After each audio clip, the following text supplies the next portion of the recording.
Okay. Please let me know if anyone's seeing something they shouldn't.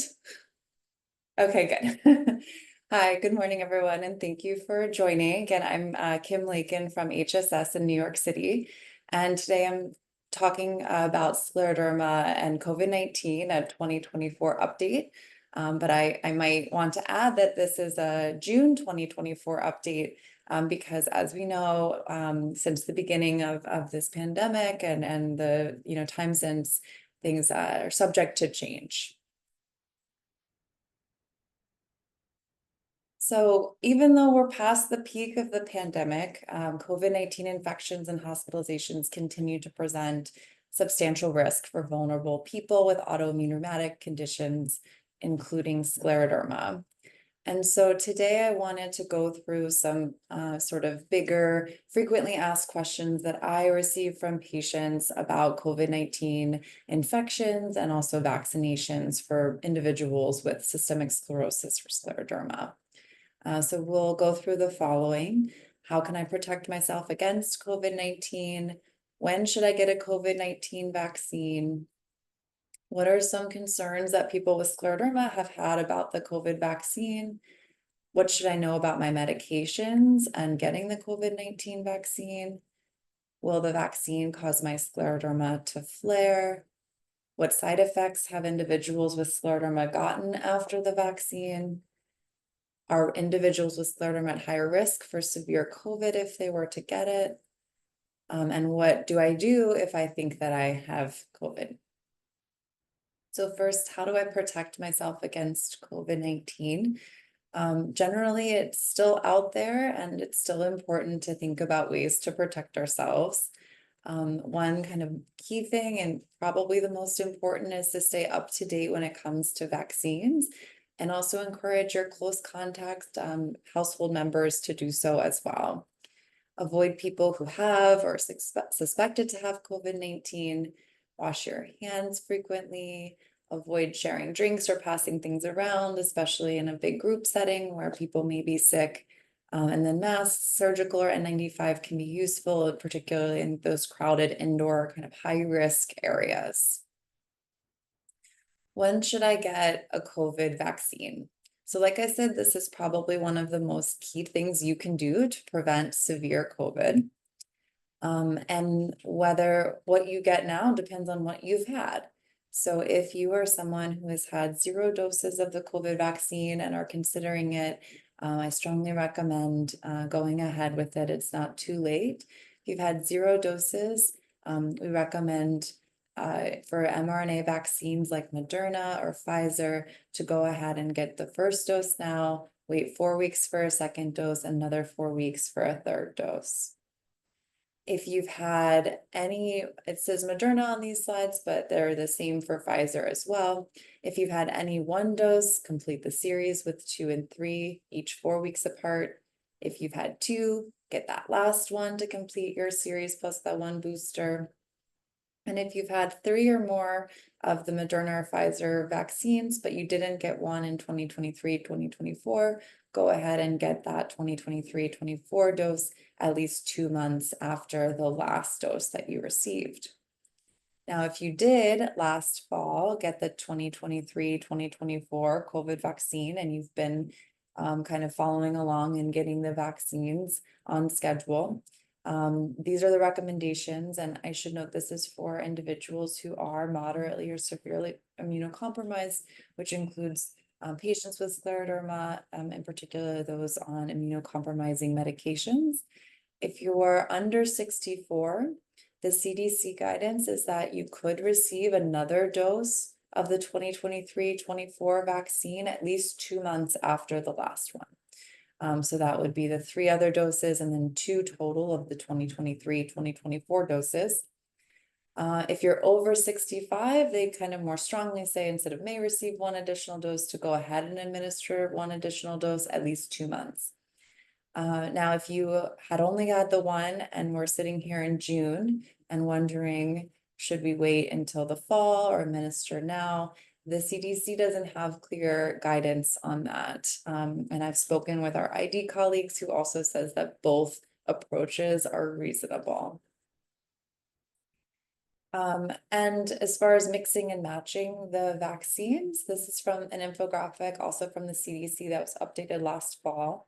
If you've had 2 doses and you're getting that last booster, they generally recommend, or if you've had 1 or 2, go ahead and kind of finish the series that you started. But once you've had 3 or more doses of any mRNA vaccine, they, say that you can do Moderna or Pfizer or Novavax as your subsequent dose.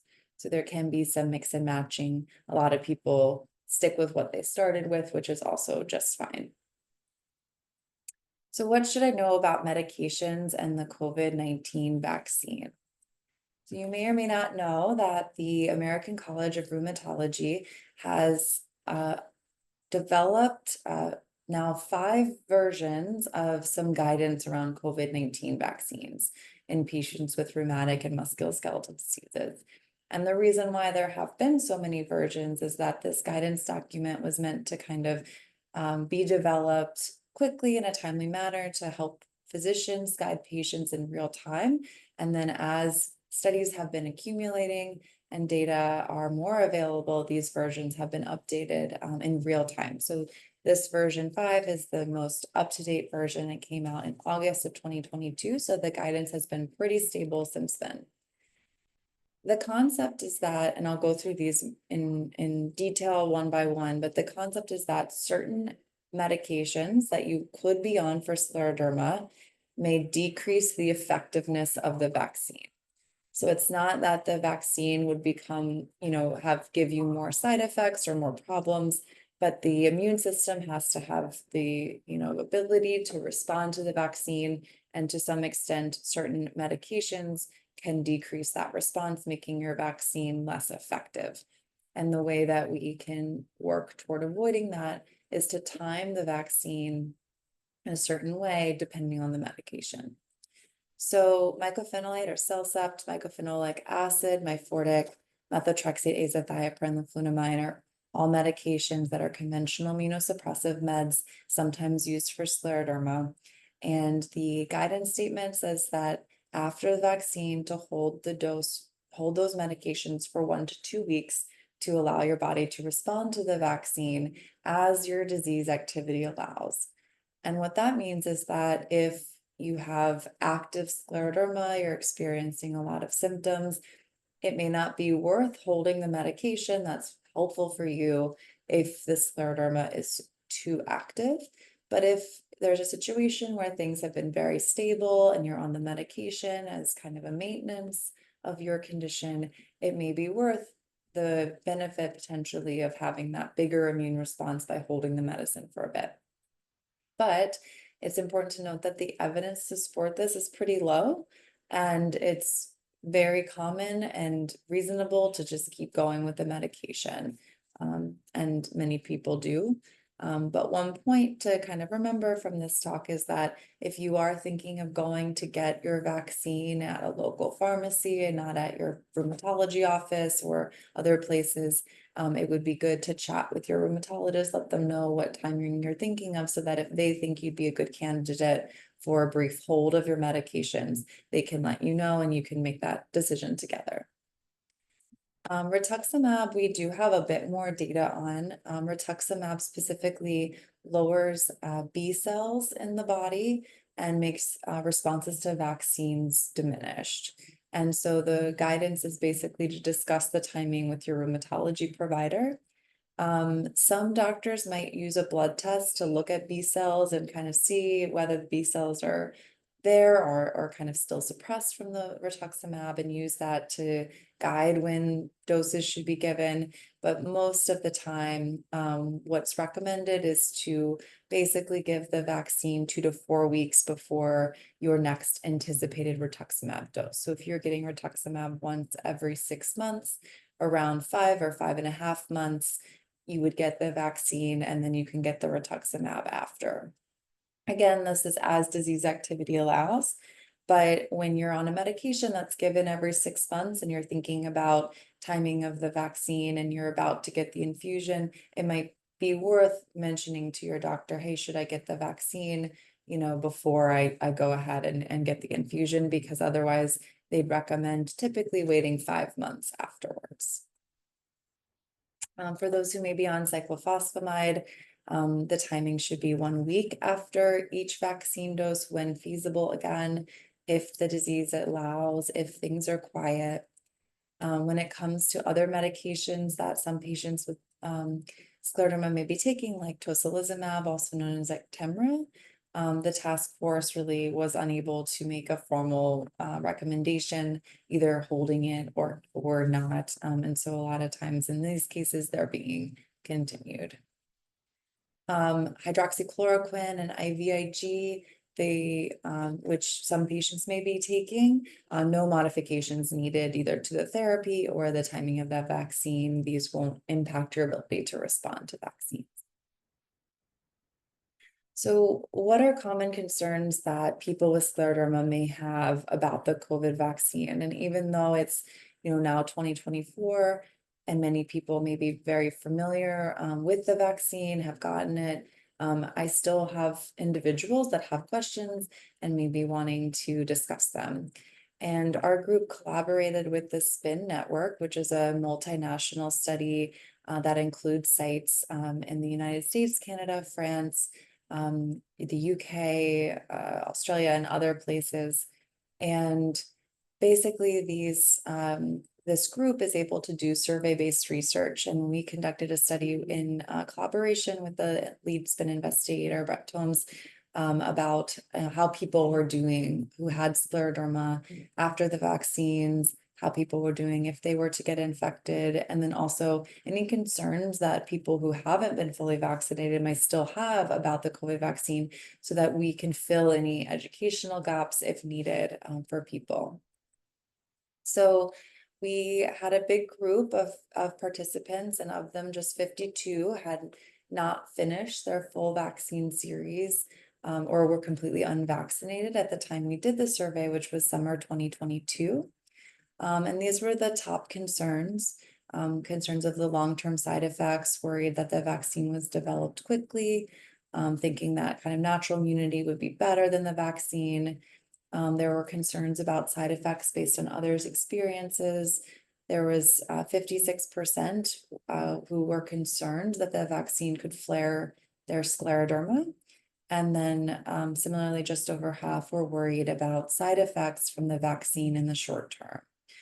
So I want to take this opportunity in this presentation to really try to help answer these questions, which we do have data to share. So what side effects do individuals with scleroderma get after the vaccine? So back to the ACR guidance document, based on the evidence published to date, the expected benefits of the vaccine definitely outweigh the potential risk of harm in most patients with autoimmune diseases, including scleroderma. So again, we are recommending it. But here are the reported side effects from our study. So we had 960 people having had the first dose, 657 the second dose, and 437 the booster. And those declining numbers reflect the fact that we did 2 separate surveys, and there was a little bit more response in the first survey where people had the first dose, but the second dose wasn't available yet. So about a third to almost a half had at least one adverse reaction, and the most common symptoms were sore arm and fatigue. These weren't statistically significant, but the booster dose had numerically lower incidence of some of the vaccine side effects, and others were the same. So typically I advise people that their side effects are similar, even though anecdotally some people feel that there are differences in how they felt at different doses. No serious adverse events were reported in any of the people who responded, including a severe allergy. So how does this compare? So patients with scleroderma basically have similar types of reactions to the vaccines as people with other rheumatic diseases based on study. An analysis combining data from multiple studies of individuals with autoimmune problems also found that sore arm was the most common reaction, and then fatigue was the next most common. We also see that patients with scleroderma have adverse reactions that are pretty similar to the general population. Some studies that are looking at the general population have higher adverse events reported, others had pretty similar adverse events. As you can imagine, some of this depends on when you ask. If you ask somebody about their adverse events right after they got the vaccine, they might remember their sore arm and some of the other things a bit better than if they were to be asked about it a while later. But their general conclusion is that individuals with scleroderma are not likely at a greater risk for adverse events compared to the general population or people with other autoimmune conditions. But what about a scleroderma flare that wouldn't be captured in other, studies of the general population, for example? And back to the ACR, a theoretical risk does exist for autoimmune diseases to get worse after a vaccine, any vaccine really. But again, the benefit of vaccine outweighs the potential risk. And we did ask our participants whether they had any scleroderma symptom worsening. So something they said, oh, this feels like my scleroderma that got worse. After the first dose, 6% reported a symptom. After the second dose, 6%. And after our booster dose, only 4%. So what were those symptoms? Across the board, fatigue was the most common thing that people reported to be worse. Muscle weakness and Raynaud, shortness of breath and arthritis. But again, nothing that was felt to be severe by the patients. Are individuals with scleroderma at higher risk for worse COVID? So first of all, let's kind of rewind just slightly is we don't believe that scleroderma patients are at higher risk for developing COVID. So multiple studies have shown the kind of incidence of COVID-19 compared to the general population is similar, at least not higher.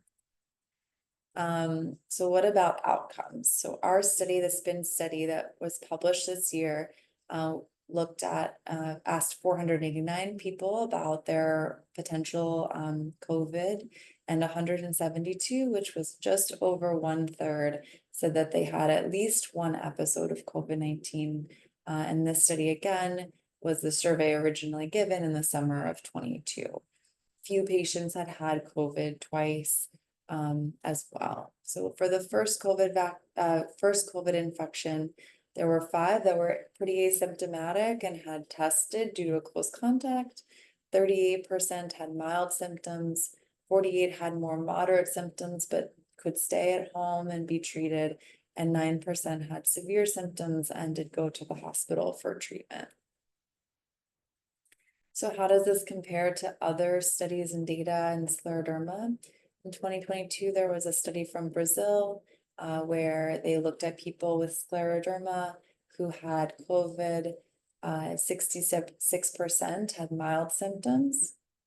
The Italian cohort published in 2021, 15% of individuals had hospitalizations, which is a bit higher than what we reported. And another study from 2023 had 20% reported hospitalizations. So what are the sort of risks for these kind of potential poorer outcomes? So some studies suggest that severe COVID may be more common in people with systemic sclerosis compared to the general population. And a study that grouped scleroderma patients with other autoimmune conditions did show that those with high autoimmune disease activity tended to have worse COVID outcomes compared to those with lower disease activity. The idea being that the immune system being focused on the autoimmune problem isn't dealing with the infection quite as well. Or that medications that are being used for high disease activity are decreasing the body's response to the infection. As far as other risk factors, rituximab and mycophenolate were found in one study to be associated with a higher frequency of severe COVID in people across rheumatic diseases, but these numbers are quite small and few participants in these studies actually had scleroderma. And overall, most people with scleroderma who had COVID had mild or moderate symptoms and did well. So what to do if you think you have COVID? So it's still around. At the moment here in New York City, we are experiencing a local spike in cases. And if you think you have symptoms of COVID, even if you think it might be another type of cold or virus or something else, we still recommend that you do get tested. If you have severe symptoms like shortness of breath or chest pain, you should go to the emergency department to be evaluated. You should, regardless, also call your primary care doctor and your rheumatologist. If you have COVID, you'll likely be asked to hold any of your immunosuppressive medications. Part of this is because if you're on immunosuppressive medications, you may not be as equipped to recover from the virus. And you might be prescribed an oral medication if you're able to be outpatient and you have symptoms called Paxlovid that helps to reduce the severity and the duration of COVID-19. But it's really important to note that there are drug interactions with Paxlovid. So if you're calling your rheumatologist or you're calling your primary care doctor, make sure they have an updated medication list of all of your medications. Just for one example, amlodipine, which is a vasodilator that's used for Raynaud. It's also a blood pressure medicine used for high blood pressure. That level increases if you're on Paxlovid, and the recommendation is that the dose is reduced by 50% during the course of Paxlovid, which is a few days, and then also for 3 days following the last dose of Paxlovid. Basically, Paxlovid interacts with medications through how those medications are metabolized by the body or broken down by the body. There is another medication, molnupiravir, that is considered a bit less effective against COVID, that has fewer drug interactions, but generally hasn't been prescribed quite as much because Paxlovid is a bit more effective. The other important thing to note is that this medication really is only given in the first few days, up to 5 days max of symptom onset. And so if you do think, oh, I have some mild sore throat or some runny nose, go ahead and get tested, because if it's kind of going to evolve and become more severe, we want to know about it right away, because the earlier these medications are given, the more likely they are to help. So I just want to go through what we've discussed in summary. Patients with scleroderma have a similar risk of the general population for contracting COVID, but make sure that you're continuing to follow sort of good practices, washing hands, awareness of high risk scenarios, and continuing to stay updated on your vaccination. Patients with scleroderma most often have mild or moderate symptoms when they contract COVID based on our studies, but there may be some increased risk for more severe disease compared to the general population. So definitely call your doctor if you have COVID-19 to discuss possible treatment options. The sooner the better. We are recommending COVID vaccine for people with scleroderma. Talk to your doctor about the timing of your vaccines and your medications.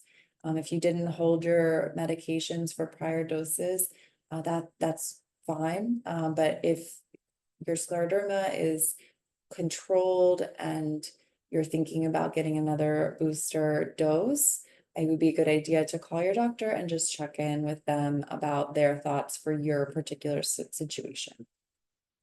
And then very reassuringly, we found that scleroderma did not tend to flare following COVID vaccines for the vast majority of people.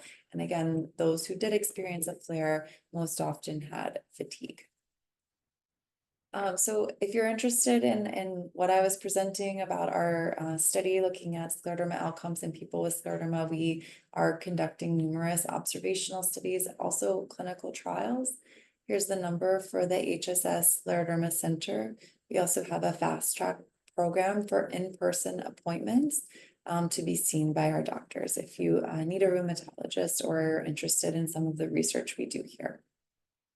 Just want to thank everyone part of our center, Dr. Spiro, Dr. Gordon, who also specialize in scleroderma, Dr. Lally Fernandez, Elizabeth, of course. We couldn't put these together without her, who manages our center, and our other research associates who keep us afloat with our trials and observational studies as well. So I have a slide for questions, but I will actually hand it over to our social work team to talk, and then we'll do questions for everyone at the end. Thank you so much.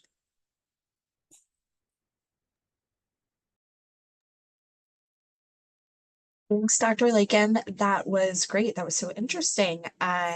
So we will now get started. We have just a few minutes to go over some things with you, and Elizabeth is kindly sharing our slides. So I will give her a minute to get those up. Great. Thanks, Elizabeth. So good morning again, everyone. Thanks again for joining us. And thank you so much, Dr. Lakin, for that really interesting review, and Elizabeth for both inviting us and your wonderful introduction. As Elizabeth shared, I'm Rose Murray Carey, and I'm the social work manager for rheumatology here at HSS.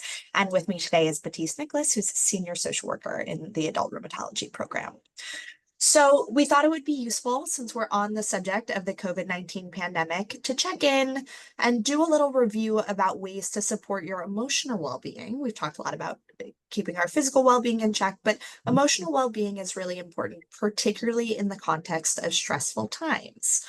As you're all very aware, the last 4 years have been unprecedented, and mental health concerns around the country and the world have reflected this. However, even when there isn't a global pandemic happening, and we hope those are extremely few and far between, life itself presents various stressors, and taking care of your mental health is so important.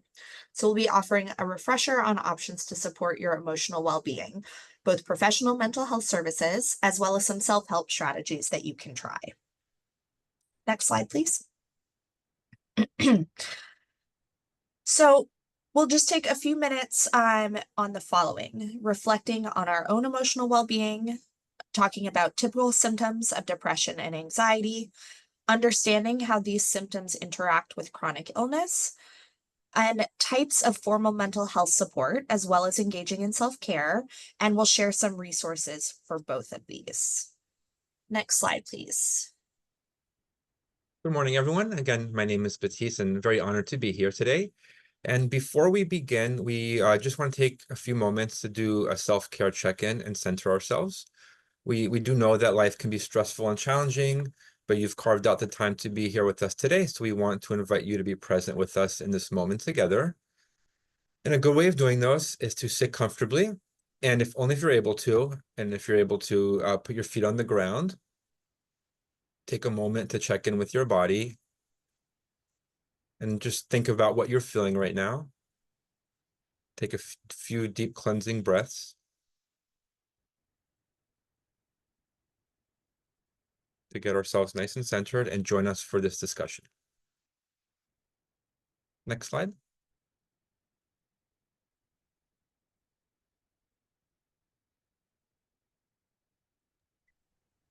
So just take a moment to look at this slide. These are some common feelings of depression and anxiety. And I won't ask you to share, but I want you to reflect a little bit on whether any of you have felt these before. So an important thing to note is that these symptoms have a lot of crossover with physical symptoms. For example, you may think that your fatigue is due to your chronic illness, but you could also be experiencing a symptom of depression. So it's really important to be aware of the different levels of these feelings.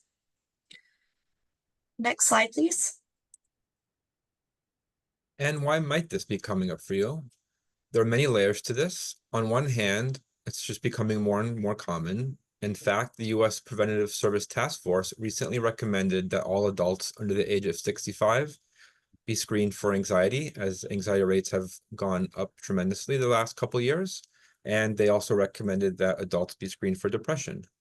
And there are several reasons for this, which are limited due to COVID, financial problems, cultural differences, other issues in society, and many other life stressors. Rates of anxiety and depression are high in this country right now, so emotional well-being is an important topic to discuss, and it's especially important to discuss with you. And why is that? Well, although rates of anxiety and depression may be high in general, people with a chronic illness are even more likely to have a mental health concern than those without a chronic condition. And there are several reasons for this. A rheumatology illness itself can cause depression. It can also cause physical and emotional changes.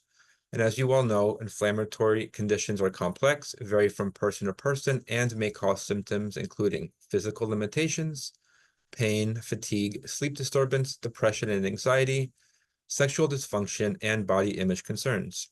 And taking care of your condition is a process that includes following up on your medical care and treatment and utilizing many different approaches to maximize your health, including your mental health. Next slide, please. And you may want to seek professional support for any mental health concerns. There are a lot of options out there, and I will briefly discuss them with you. The first being individual therapy, where you see a therapist on a regular basis. You may be already familiar with this, as it's probably the most well-known form of therapy. And within individual therapy, there are many different categories, such as, but not limited to, supportive and cognitive behavioral therapy. Another option for professional mental health support is taking part in a support group sessions, which are intended by others who share your diagnosis or concern. And I want to emphasize that there is really no one best treatment. It's really what works for you. You know yourself best, and the type of support for you is personal, and many times different types together may be beneficial. For example, combination of self-care and professional support. Next slide, please. And supportive therapy is very common for treating mood disorders such as depression and anxiety. The most important part of this kind of therapy is a good connection between the client and therapist. This is known as a therapeutic alliance. The therapist will guide the client through emotional challenges with a goal of reducing stress and anxiety and increasing self-esteem. And cognitive behavioral therapy, which is often referred to as CBT, is a structured, goal-oriented type of talk therapy. It can help with symptoms of mental health, such as depression and anxiety. And CBT can also help manage physical health conditions, such as insomnia and chronic pain. This combination makes CBT a useful intervention for many people who are experiencing both mental and physical health symptoms. Next slide, please. And as shared previously, another type of mental health support is the support group model. Groups are a way to connect with other people who share your concerns while getting tips and insights from group members. And it can be excellent for sharing resources and helping with decision-making. Engaging in peer-led support groups, either in person or virtually, can allow for a feeling of connection, showing participants that they are not alone, and helping them gain different ideas for addressing symptoms of anxiety, depression, pain, or other concerns. Sometimes even a simple act of sharing your thoughts can be helpful. Next slide, please. And now that we have discussed getting connected to and options for formal support, we want to talk a little bit about self-care. And this can be a very effective tool to enhance your emotional well-being. There was a recent national survey conducted about self-care, and Americans cited the following. They reported a 64% increased self-confidence, 67% increased productivity, and a 71% increase in happiness. From physical perspective, self-care can also reduce heart disease, stroke, and cancer.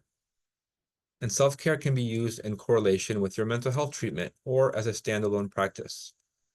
Whereas therapy sessions with a mental health provider are usually on a set schedule, self-care can be on your own schedule and for what times work for you.